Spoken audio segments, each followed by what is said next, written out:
Thanks for connecting with us here on SportsRadio610.com. Of course, the talk of the town this week is the game on Sunday between the Texans and Cowboys. You'll hear it right here on Sports Radio 610. The Texans are 2-0. That's great. That's a perfect record.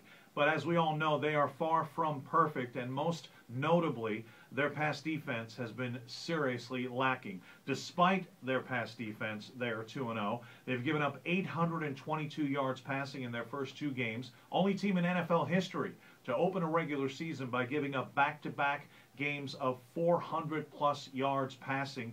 It's a red flag. It's something they've got to get under control.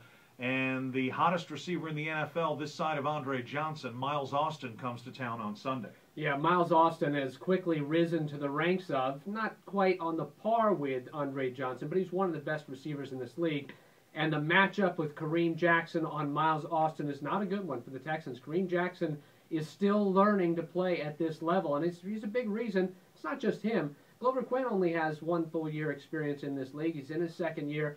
The safeties, while they are more veteran, they've had trouble covering opposing receivers too. Part of the deal is the Colts got behind early and they had to throw. The Redskins were able to throw, so they kept throwing.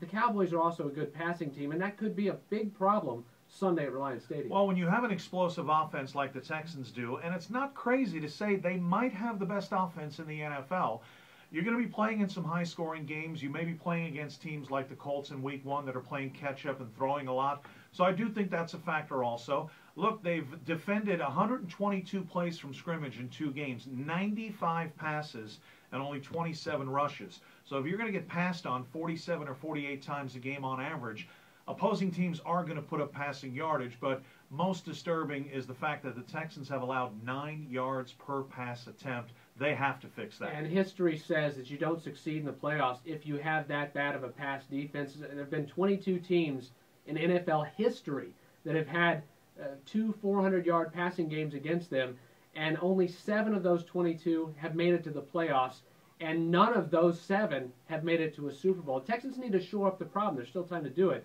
They got to address this problem. Don't forget our game day programming underway at 9 a.m. Sunday morning with the Houston Texans. Capital One Bank countdown to kickoff on Sports Radio 610. It's going to be a great day. We're hoping to see you out at Reliant Park this weekend. Thanks for connecting with us here on SportsRadio610.com.